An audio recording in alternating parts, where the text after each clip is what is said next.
इस देश का प्रधानमंत्री जब चुनाव लड़ने जाता है तो कहता है कि मैं ओबीसी मां का बेटा हूं, ओबीसी लोग मुझे वोट दे, और दे भी रहे होंगे बहुत सारे ओबीसी लोग। मैं तो उससे एक सवाल पूछता हूं, हर मंच से जाकर सवाल पूछता हूं। चलो छोड़ दो, ओबीसी होने के बाद भी हम तो तुमसे उम्मीद भी नहीं करते कि तुम छत्रपति शाहू जी, महात्मा ज्योतिबा फूले, सावित्रीबाई फूले और डॉक्टर लोहिया और तमाम लोगों को जानते होगे। हम तो तुमसे उम्मीद भी नहीं करते, क्योंकि मेरे विश्वविद्यालय से पढ़े हो, एंटायर पॉलिटिकल साइंस किए हो और उसकी भी डिग्री तुम्हारी झूठी है, इसलिए हम तुमसे ज्यादा उम्मीद नहीं कर रहे। बन गए प्रधानमंत्री, लेकिन एक बात बताओ, अगर इस मुल्क के किसी भी कोने में जाकर तुम कहते हो कि तुम ओबीसी हो, तो इस देश में प्रधानमंत्री रहते हुए तुमने 8 साल में एक बार भी मंडल कमीशन का अगर नाम लिया हो तो मुझे बताओ, तब मैं मानूंगा कि तुम असली ओबीसी हो। ये गोडसे, गोलवलकर और हेडगवार के वारिस जब मौका मिलता है तो 80% हिंदुओं एक हो जाओ कहते हैं, और जब वोट लेना होता है तो ओबीसी नाम लेते हैं। मंडल कमीशन आया तो मंडल के विरोध में कमंडल लाने वाले लोग कौन थे? मंडल किसके लिए आया था भाई? और इसके मंडल के विरोध में सरकारें गिर गई। ये रामलीला मैदान ऐतिहासिक है, बहुत बड़े बड़े लोग यहाँ पर बैठे हैं, बहुत अनुभव है भाई। हमारे जैसे लोगों के पास क्या है, दिल में जो है वही ज़बान पे है, और कोई खास बात नहीं हम में, इसलिए हम यहाँ सच बोल रहे हैं। और ठेके पे प्रोफेसर होने के बाद भी हम जानते हैं कि इतना बोलने के बाद कोई प्रोफेसर की नौकरी क्या ही देगा। जब झंडे वालान से तय हो जाए कि वाइस चांसलर कौन बनेगा तो हमको पता है कि हमारा सच क्या है। लेकिन मैं केवल इसलिए ये बात बोलता हूं कि मैं इस मंच पर खड़े होकर के भी वही सच दोहरा रहा हूं। कल था 6 दिसंबर और अपने पुरखों को याद करते हुए कह रहा हूं, अगर इस देश में भारत का संविधान और मंडल कमीशन न होता तो मैं आज आजमगढ़ जैसे गांव में जाकर जिले में कहीं भैंस गाय चरा रहा होता। मैं इस देश के केंद्रीय विश्वविद्यालय, दिल्ली विश्वविद्यालय में प्रोफेसर कभी नहीं बन पाता। तो अपनी मेरिट के दम पर तो यहां तक आ गए, और अब तुम्हारे भरोसे भीख मांग करके या झंडे वालान में घुटने टेक करके तो नौकरी मांगने नहीं जाएंगे। बहुत सारे लोगों को नौकरी मिल गई, बहुत सारे लोग SC ST OBC घरों के वाइस चांसलर बने बैठे हैं, बड़े बड़े पदों पर हैं। मगर मैं याद करता हूं कि बड़े बड़े परमानेंट लोगों को कोई नहीं जानता, बड़े बड़े ओहदे पर मिनिस्टर और बड़े बड़े ब्यूरोक्रेट को कोई वो सम्मान नहीं देता जो मुझे और इस मंच पर बैठे हुए संघर्ष करने वाले लोगों को सम्मान मिलता है। मुझे ऊर्जा केवल इस बात से मिलती है, ऐसे लोगों के बीच आकर के मिलती है कि हम जब आंख बंद करें तो इस बात का अफसोस ना हो कि जिस सीढ़ी पर चलकर हम संविधान और मंडल कमीशन से होकर यहां पहुंचे, हमारी आंखों के सामने जब उन सीढ़ियों के एक एक डंडे तोड़े जा रहे थे तो हम खामोश नहीं बैठे थे, हम बोल रहे थे, हम जानते थे और ये सवाल पूछ रहे थे कि देखो इस देश में हिंदू के नाम पर एक झूठ फैलाया गया। कोई हिंदू नहीं है भाई। अगर हिंदू है तो पहला हिंदू वो जितेंद्र मेघवाल क्यों नहीं था जिस बच्चे को मटका छूने पर मारा? किसी मुसलमान ने नहीं मारा। इंद्र मेघवाल को किसी मुसलमान ने नहीं मारा। रोहित वेमुला पाल तड़वी को किसी मुसलमान ने नहीं मारा। और ये नमूने टीवी पर बैठकर बिकी हुई मीडिया और बिके हुए अखबार से कहते हैं कि देश के हिंदू एक हो जाओ, तुम्हारे मुसलमानों से तुम्हें खतरा है। मैं आपसे केवल एक गुजारिश करने वाला हूं, और वो सब आप जानते हैं। मंडल कमीशन के खिलाफ आंदोलन करने वाला मुसलमान था क्या? जब हायर एजुकेशन में 2006 में मंडल पार्ट 2 लागू हो रहा था तो उसका विरोध दिल्ली विश्वविद्यालय, JNU और एम्स में खड़े होकर मुसलमान कर रहे थे क्या? अरे भाई, मंडल का लाभ, आरक्षण का लाभ इस देश के उन्हीं SC ST OBC को ही तो मिलने वाला था। तो मंडल के विरोध में कमंडल कौन लेके आया?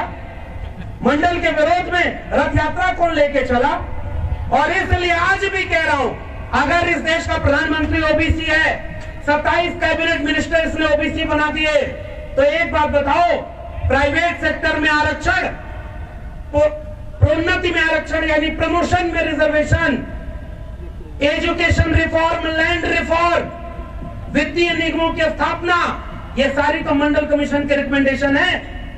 एक झूठा OBC प्रधानमंत्री अगर आज भी सच्चे में डॉक्टर अंबेडकर और मंडल को याद करता है तो आज ही घोषणा करे कि जाति जनगणना कराएगा और प्राइवेट सेक्टर में भी रिजर्वेशन लागू करेगा। हमारी ये मांग होनी चाहिए और इस मंच पे यही मांग है।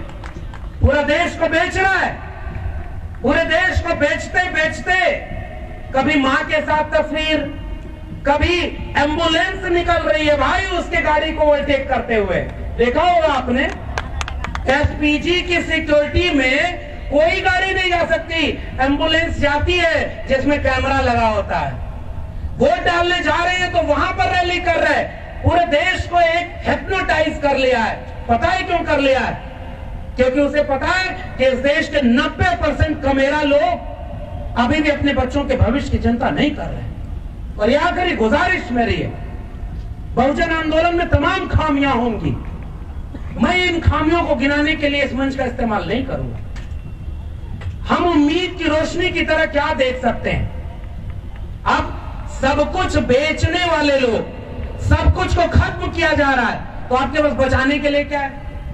कोविड में जब सारे सरकारी अस्पताल जान बचा रहे थे, प्राइवेट अस्पताल बंद थे, फिर भी एक तरफ सरकारी अस्पतालों को बेच दिया, बीएसएनएल बेच दिया, रेलवे बेच दिया, स्टेशन बेच दिया, एक एक करके सारी चीजें बेच दी हैं। ये वी द पीपल के लोग एक सवाल पूछते हैं कि भाई ठेके में कोई रिजर्वेशन क्यों नहीं है? इस देश के 90% लोगों के पास 90% जमीन क्यों नहीं है? और आखिरी चीज उसमें जोड़ लीजिए, नई शिक्षा नीति के चलते 2020 में जो नई शिक्षा नीति आई, उसने आपके बच्चों की शिक्षा को हमेशा हमेशा के लिए उन्हीं अंबानी और अडानी के निजी हाथों में बेच दिया है और हमारे और आपके बच्चों को अब कोई शिक्षा नहीं मिलने वाली है। ये इस देश में हो चुका है। संविधान बचा रहेगा। संविधान दिवस के दिन कितना भी बड़ा झूठा प्रधानमंत्री हो, कितना भी कोई रबर स्टाम्प, कोई भी मंत्री विधायक बना दिया जाए, वो संविधान की शपथ लेंगे। संविधान के अंदर के जितने अधिकार हैं वो खत्म कर दिए गए। और इसलिए नई शिक्षा नीति, आप गांवों में जाकर देखिए, सरकारी स्कूलों में किन के घरों के बच्चे पढ़ते हैं? सबसे ज्यादा 90% कमेरा लोगों के घरों के बच्चे सरकारी स्कूल में पढ़ते हैं। जहां न इमारत है न शिक्षक है, तो शिक्षक की जरूरत नहीं है। और सिलेबस बन रहा है नया नया। कुछ दिनों बाद आप किताब में पढ़ेंगे जैसे सिनेमा बन रहा है, पता है ना, कुछ जो टीवी एक्टर, सिनेमा के एक्टर, विमल पान मसाला, दाने दाने में केसर का स्वाद, और कभी ना अपने गुटखा खाते हैं ना अपने बच्चों को गुटखा खाते खिलाते हैं, और पूरे देश के लोगों को गुटखा खिला रहे हैं, पान मसाला खिला रहे हैं कि नहीं? वैसे ही उनके घरों के बच्चे Ashoka, Galgotia, Amity, lovely professional universities में पढ़ते हैं। और आपके बच्चों के लिए जो डीयू, जेएनयू, जामिया, इन विश्वविद्यालयों में जहां की नाम मात्र की फीस थी, पहली पीढ़ी के हम लोग आए और पूरे विश्वविद्यालय को बेच दिया। हमारे भोजपुर में कहावत है, खेलब न खेले थे, खेलब बिगाड़ब। अब जो हमारे जो रिजर्वेशन का विरोध किया, नहीं रोक पाए। पहली पीढ़ी के लोग प्रोफेसर बन गए, नहीं रोक पाए। पहली पीढ़ी के लोग आकर के इन विश्वविद्यालयों में खड़े होकर 13 पॉइंट रोस्टर का विरोध करते हैं, भारत बंद करते हैं, नहीं रोक पाए। जब नहीं रोक पाए तो पूरे विश्वविद्यालय और स्कूलों को अंबानी अडानी का तो बेच दिया। इसलिए वंचित, शोषित, कमेरा लोगों, मुल्क के 90% आवाम, मैं आपसे केवल एक गुजारिश करने आया हूं, अधिकतम सहमति मत बनाइए। उनके लोग आपके बीच में आते हैं और कहते हैं ओबीसी का सारा हक इन 3 जातियों ने खा लिया, इसलिए तुम हमारे साथ आओ। शेड्यूल कास्ट में सारा हक इन जातियों ने खा लिया, तुम हमारे पास आओ। अरे भाई, 8-10 साल हो गया उधर गए, एक बार देख लो, लाठी और जेल के अलावा कुछ मिला क्या? कुछ मिला क्या? अरे भाई, 100 रुपया लीटर पेट्रोल बिकेगा तो केवल मुसलमान खरीदेगा कि उसमें SC ST OBC भी खरीद रहा है? अगर 200 रुपया लीटर पेट्रोल और सरसों का तेल, 1200 रुपए पे जो LPG गैस, महंगाई, बेरोजगारी, करोड़ों करोड़ लोगों के रोजगार चले गए, शिक्षा के तालीमी इदारे बर्बाद कर दिए गए, तो हमारे भी बच्चे मारे जाएंगे ना। तो ये जो दुश्मन हमारे बीच से हमारे सामने खड़ा किया जाता है और हमारे लोग हमारे दुश्मन बन जाते हैं। इन बारिशों से दोस्ती अच्छी नहीं फराज, कच्चा तेरा मकान है, कुछ तो लिहाज कर। और मैं उम्मीद की तरह अपनी बात को खत्म करूंगा केवल यही कि माना कि स्याह रात नाम लेती नहीं ढलने का, यही तो वक्त है सूरज तेरे निकलने का। मीडिया बिक गई थी तो ये बहुजन समाज के लोगों ने अपनी जबान को अखबार और अपने हाथ में कलम और यूट्यूब चैनल का एक वीडियो बनाने का जिम्मा लेकर के मेन स्ट्रीम मीडिया को दोयम दर्जे का बना दिया और घर घर अपनी आवाज बुलंदी से पहचान रहे। गांव में हम जाते हैं तो लोग हमसे कहते हैं कि साहब आपको सुनते हैं तो बड़ी हिम्मत मिलती है। सच कहें तो हम तो डरे हुए लोग हैं। जब हमारे गांव में कोई व्यक्ति मुझसे कहता है जिसे मैं नहीं जानता कि आपकी वो पाठशाला मैंने सुनी थी, मुझे हिम्मत मिल जाती है कि बाबा साहब के समय तो बड़ी मुश्किल से जनता प्रबुद्ध भारत मूक नायक निकालना पड़ा, बंद हो गए अखबार, फूले साहब का अखबार बंद हो गया, अकेले थे ये लोग, लड़कर हमें यहां तक पहुंचा दिया। आज इतने लोग खड़े हैं और इस मंच को देखिए, बहुत अरसे बाद दिल्ली में इतना बहुरंगी, समावेशी और ताकत का मंच बना है। मैं यहां एक उम्मीद की तरह एक बात कहकर जा रहा हूं, बाबा साहब की मूर्तियां बनवाने वाले, जोर से जय भीम बोलने वाले आपको झूठ बोल करके आएंगे ताकि गोडसे गोलवलकर और हेडगवार के संघ के भारत को बना ले जाएं। उनसे सजग रहिएगा और उनसे एक बात कहिएगा, तो मूर्तियां बना रहे हो डॉक्टर अंबेडकर की, अच्छी बात है। अरे भाई, इस देश में सबसे ज्यादा मूर्तियां अगर तोड़ी गई तो वो भी डॉक्टर अंबेडकर की थी। क्या मूर्ति तोड़ने से डॉक्टर अंबेडकर का कोई नुकसान हुआ? तुमने एक मूर्ति तोड़ी और 10 नए अंबेडकर के वारिस खड़े हो गए और आज ये अंबेडकर के सपनों का भारत बनाने के लिए, शिक्षा बचाने के लिए, रोजगार बचाने के लिए, शौचालय और देवालय की राजनीति का एक ही जवाब है, स्कूल, कॉलेज और विश्वविद्यालय बचाओ, अपने आने वाली पीढ़ियों को बचाओ, शिक्षा और रोजगार को बचाओ, वरना इतिहास बदल दिया गया है। सिनेमा बन रहा है ना कि मोहम्मद गोरी को पृथ्वीराज चौहान ने मार दिया था, 4 हाथ 24 गज अंगुल अष्ट प्रमाण, ताऊ पर सुल्तान है मत चूको चौहान, झूठी एक किताब लिखी गई और उस पर सिनेमा बना दिया और इतिहास बदल दिया। कल को सिलेबस में पढ़ाया जाएगा कि एक आदमी जब बचपन में बहुत छोटा था, तालाब में भगवा झंडा डूब रहा था, तालाब में कूद गया वो बच्चा, भगवा झंडा को ले आया और मगरमच्छ के बच्चे को भी बगल में दबा कर ले आया। कुछ दिन बाद वो बच्चा भीख मांगने चला गया, रेलवे स्टेशन पर चाय बेचा, 35 साल तक तपस्या किया, उसके बाद भारत का प्रधानमंत्री बन गया, 10 लाख का सूट पहना, करोड़ों रुपए के जहाज में चलता है, लाखों रुपए उसके प्रचार पर खर्च होता है, पूरे देश को बेच दिया और फिर भी झूठ बोला। मेरा क्या है जी, हम तो फकीर आदमी है, झोला लेके चल पड़ेंगे। मैं आपसे कहता हूं, हमारे और आपके बच्चों का क्या होगा?